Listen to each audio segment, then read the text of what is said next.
We also learn. Zoom. We also have to We're learn to social adapt. distancing. Yes, we are adapting. Mhm. How you doing, dude? Good. Okay, hanging on. I think we're all trying to find our little footing here, but it's been like, what is this, like week 2 or week 3? Who the fuck knows at this point? I know. Feels like week forever. I'm so lost in my calendar. So lost. Yeah. Like I don't even know what day it is. Oh God. No one knows what day it is. How do you know? It's like you have to actually look at your phone and be like, wait, what day is this? What month is it? Is it March or April? I don't know. No, it's pretty crazy. So yeah, it's pretty intense. Adapting has been a struggle, but you know what? It also sparks creativity on the positive side. We're getting a little creative here because we got to. So this is going to be awesome for us. We're going to be on YouTube as well, so you can see the video as well as listen to the podcasts on your normal podcast apps. Louie? So Louie, let's go ahead and start with this sharp quote. The measure of intelligence is the ability to change. Albert Einstein. Smart man, that Einstein guy. Probably a guy we should listen to. Maybe just a little bit smarter than some of the people out there leading us today, but I digress. All right, so we are super pivoting right now, and we're all having to pivot. So our guest today has gotten really creative with her popular Desert Shores restaurant, Rooster Boy Cafe. She's had to pivot like the rest of us while we're all in quarantine. This is what we do. Chef Sonia El Nawal. Is that how I say it? Yeah. Close? Good job. Good job. Yay.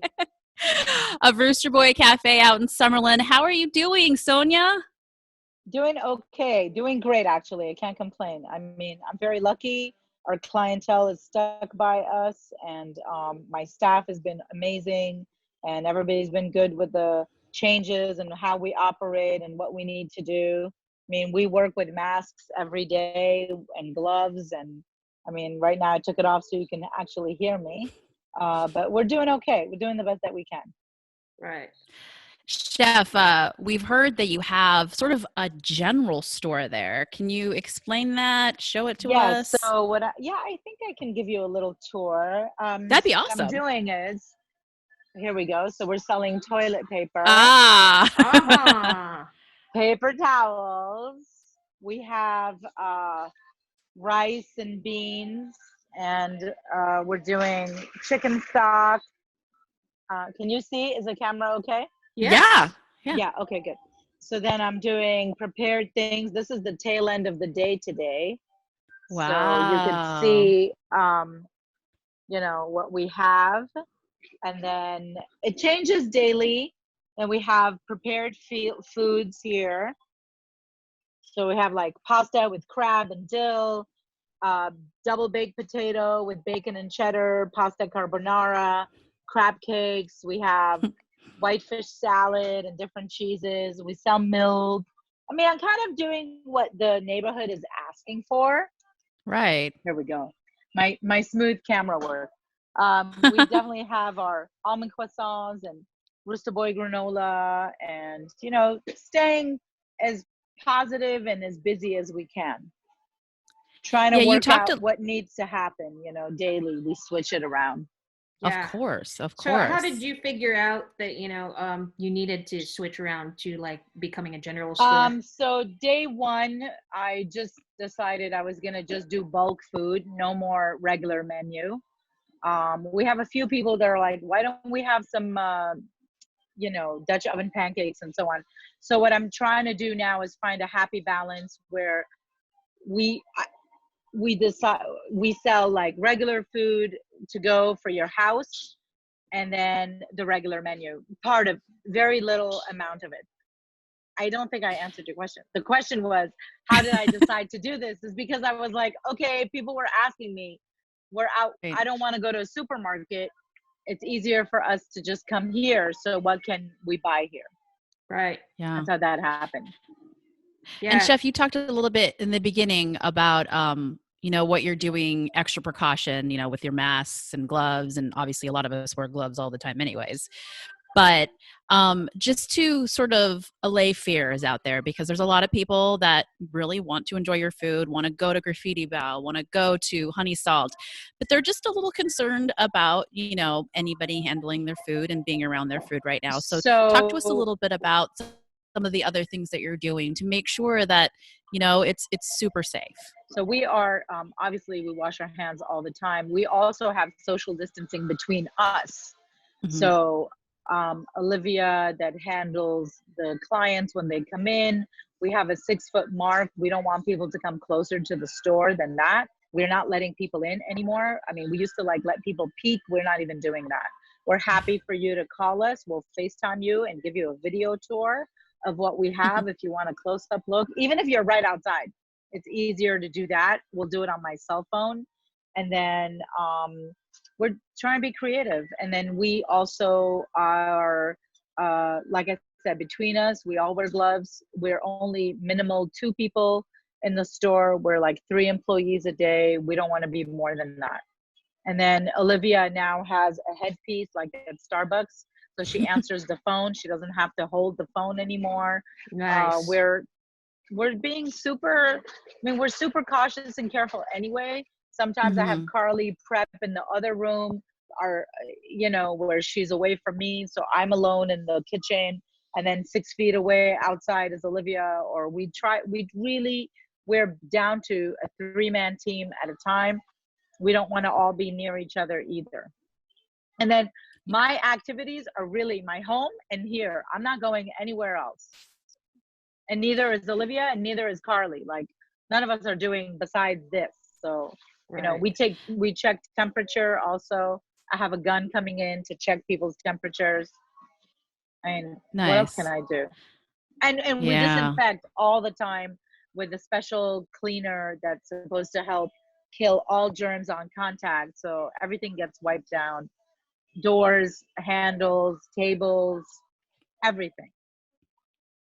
So speaking of your ladies there, how's your staff doing? They're good. Some of them chose to stay home and not come to work. Some we can't really employ so many people.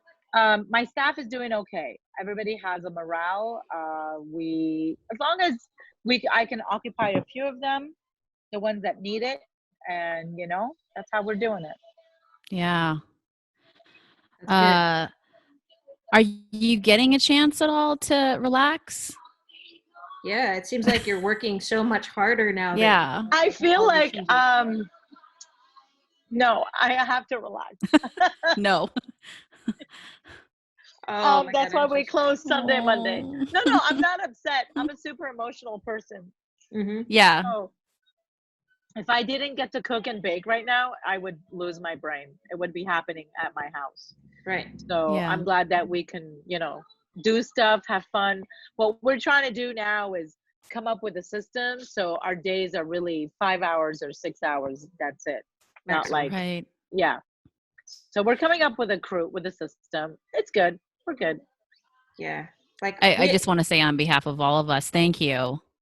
Please, it's the least I could do, right? When I go home, I like to enjoy my garden, and I'm trying to make myself, like at 5 p.m. or 6 p.m., do like stretching and yoga and relax outside and enjoy the sunset and feel the grass on my toes. Do things like that for myself, and also have dinner with my son. And he's on lockdown; he can't go anywhere. So it's crazy, but I think it's a reality that we all are learning. Yes. Right. I mean, and it came so for fast you guys. It really came fast.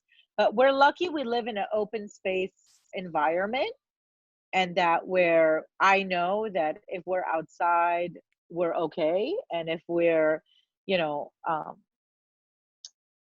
from here to home, at least we have open air. At least Yeah. we're our own vehicles. We don't have to be on the bus or Right. a subway and all that. So is that how you're coping right now? Just really trying to seek out the positive? yeah, absolutely. Finding the positive every day in the situation is the best thing we could do. Um, Connecting to my chef friends, trying to see what we could do for each other, with each other, selling what we can do. We're offering those meats because Chef Warehouse is selling them to me. So if you don't need to go to a supermarket or Costco, you can come to us and buy that stuff. Yeah, and you probably get better quality meats too. Better quality and less exposure. Yeah, exactly. Less exposure for you. There. Yeah, it's super rough out there. I went to the supermarket 2 weeks ago. Once I ran into my old boss, Julian Serrano. Like, I was outside and I was in tears. I couldn't handle waiting in line and all these people. I was like, no, I can't. And everybody, I was like, what am I touching? Somebody else has touched it. Like, it's too much. It's too weird. Mm-hmm. Right? So yeah, and just that overall just like sense of like, oh my God, are they gonna have it? You know, that anxiety. And you're trying to beat everyone to like whatever you need. It's just not a great feeling to shop nowadays. You got to wake up really early, and for you to actually score the staples that you need to get. It's crazy. Yeah. I mean, I do go and buy dinner sometimes. I went to Graffiti. I try to go once a week and get food from there. Hey, I see your hat. And I try to go to, I haven't been to Honey Salt yet, but I try to think of like, okay, what am I going to do on the way home? Chris Decker, I went to get pizza from him. Yeah. We make bagels every day now. That's a huge thing. Yeah, I saw those. Yeah, Valencian Gold's making bagels too. So, I feel like we're routing back into like all those like comfort foods that people want right now. I made bagels for 30 years. Because I used to have a coffee shop in Belgium and I wanted to have bagels for my customers. So 30 years ago, I owned a coffee shop called Spoonful Diner. I used to make bagels there. So that's my bagel history. And now I already know that I'm going to do my next venture, and it's a bagel shop. So it's very funny. I'm practicing all the time. Chef, you seem very positive. Like, sometimes I'm a cranky bitch, but as with all chefs. Isn't. Isn't? I don't want to hear about this roses bullshit. That yeah. No, I'm kidding. Chef, what's inspiring you right now? Really to make food that people can enjoy at home. That's like, ironically, I had a gourmet food store in Mexico City.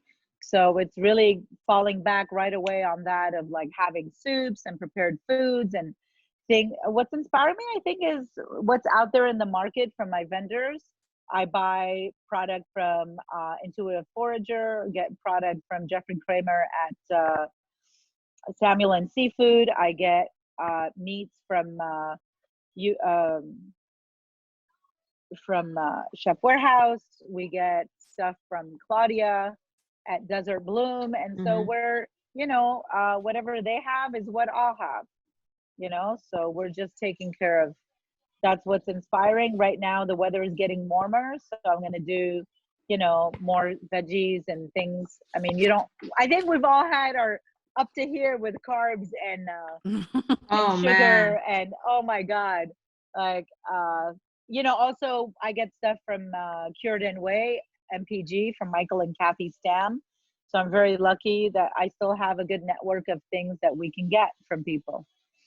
Yeah, I love the fact that it seems like everybody's trying to support, the other right now. And yes, it's just really absolutely. I mean, with corporate restaurants like all shut down. The Strip was all shut down, like laid off their employees. We don't give a fuck. And then smaller I think players. That they're trying, but I think they have their budget where they can furlough people. Oh yeah, but everybody's getting But it's really inspiring for me to see like the smaller players like really fight for their employees and really fight for their operations. It's really exactly super. because we need it. Mm-hmm. Yeah, we really do. All right, Louis, let's go ahead and switch gears. We do something on the show, Chef Sonia, called On the Fly. Okay. It's 60 seconds of rapid fire questions. Just a bunch of fun stuff. Okay? All right. So I don't know how this is going to work on Zoom because sometimes it's freezing, but we're going to try to get through this. Do we have music like from Jeopardy or something? I'm just kidding. 3, 2, 1, go. Okay. Best tool for your job. Best tool for my job, knife. Cat or dog person? Ooh, can I be both? Right now I'm a dog person. Awesome. But I like both. What food is most comforting to you right now? Pasta. Best binge-worthy show? Ooh, I just finished Ozark. Ooh, I really want to start that. Dream place to travel and eat? Rome. Guilty pleasure? Champagne. First thing you're going to do when this damn pandemic is over? Go get a pedicure. Oh, yeah. Good one. Totally. Childhood food craving? Kepe. You're going to have to tell us what that is. Yeah. Favorite Corona apocalypse beverage? Tequila. The timer just went off, but go ahead and ask those questions, Lou. We're going to ask the questions anyway. Because it's going like slower. Yeah. Right? Yeah. Like everything else. How do you relax is the next question.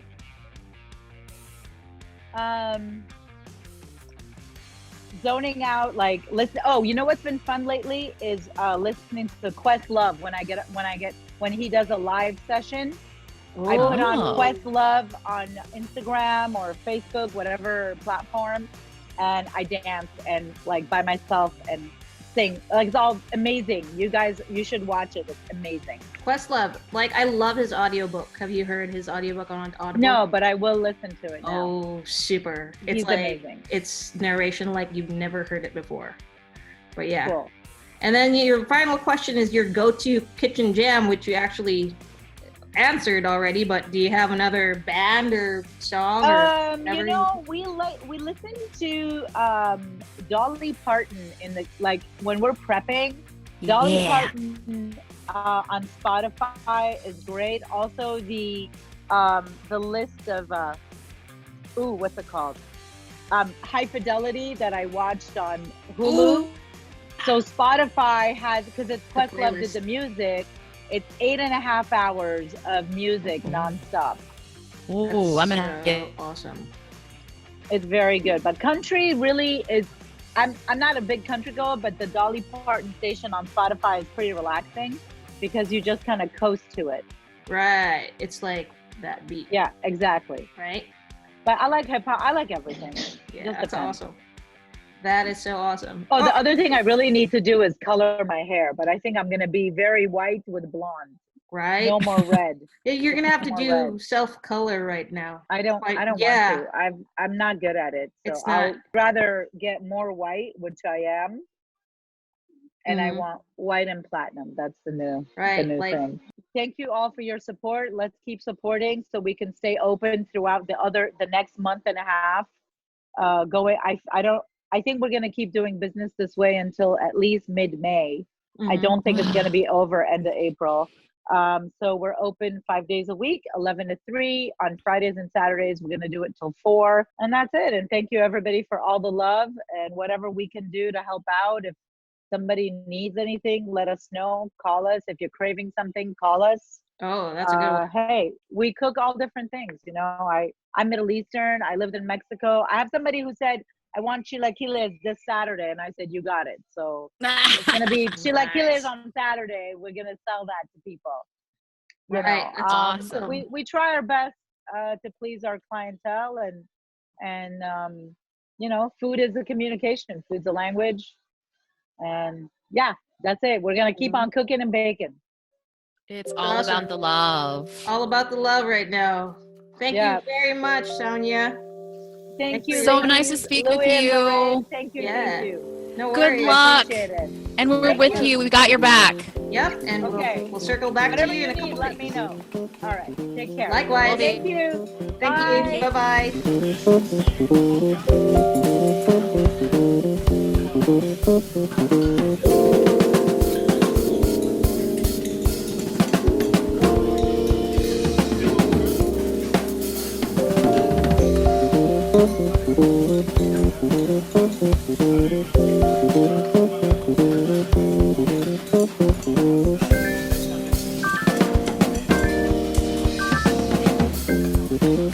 Thank you.